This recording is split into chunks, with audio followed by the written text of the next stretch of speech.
Does it look tidy? Well, you know it should, because this is Glenties, County Donegal, winner of the Tidy Towns Competition of Ireland for the last 3 years in succession.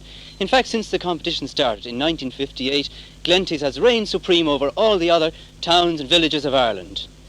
What's the secret? How do they manage for 3 successive years to stay at the top? Let's see if we can find out. May I disturb you for a minute? Excuse me. Good evening to you, ma'am.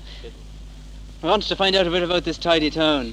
What's the secret? How do you manage to keep this place so tidy? Just by 100% cooperation of the people, and able assisted by Father McElwee and the local engineer, Seamus Costello, and Charlie McDay, the local teacher. Yes, but after all other towns, they must have a lot of cooperation from the people, and still you manage to keep on top for 3 years running. How do you do that? Well, that's the secret. We're not going to give away the secret. Oh, I see. We're going to hang on to the secret, and we hope to have it this year again too.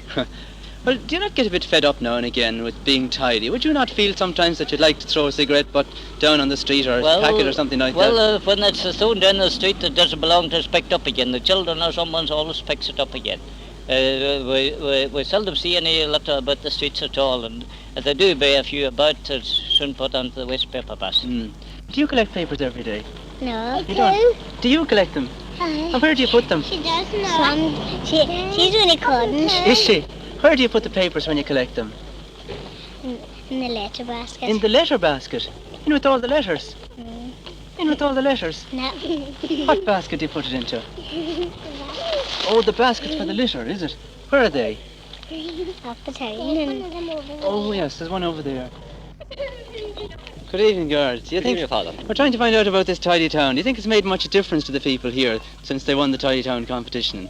Oh, I think it has. I think the people are very have taken a great interest in it, and I think the people they're very cooperative, and yes, they have helped. I think it's helped the town immensely. Yeah. Are they more law-abiding since they started tidying up? Oh yes, they're always very law-abiding, of course, around Glenties here. But I think this they've got even better since the tidy town. What about the Garda barracks? How was that? Oh, the Garda barracks got a facelift also. Did it? It did. Are you from Glenties? You are. What's sure. the secret in winning this tidy towns competition year after year?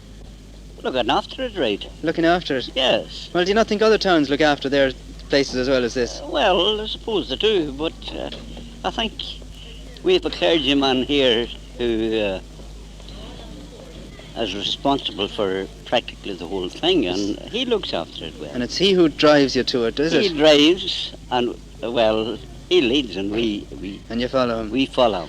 Father McElwee, you're chairman of the committee in Glenties for cleaning up, isn't that right? Yes, I am, yes. Are the people of Glenties naturally tidy, or is it only since the competition came on that they started to clean up? Well, they may be naturally tidy, but certainly they have cleaned up well for the competition, but their efforts at cleanliness and tidiness started many, many years ago. It started in preparation for the Corpus Christi, which the late parish priest introduced here way back in 1940 or 42. And at that time, as an act of religion, the people cleaned their houses and painted them.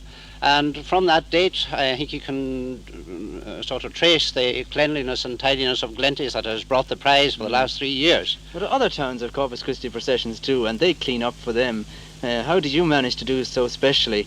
Well, I admit that other towns have, and they have very nice processions, but I think ours is a little bit extra. There's something special about ours. The people, the shopkeepers, turn out all the merchandise out of their windows and replace them with little altars, and the windows of all the houses contain some religious object, one kind or another. And I think it takes the place of the flower carpets of continental processions, I think so. You've made nearly £1,000 in prize money in the last 3 years. What improvements have you to show in the town as a result of that?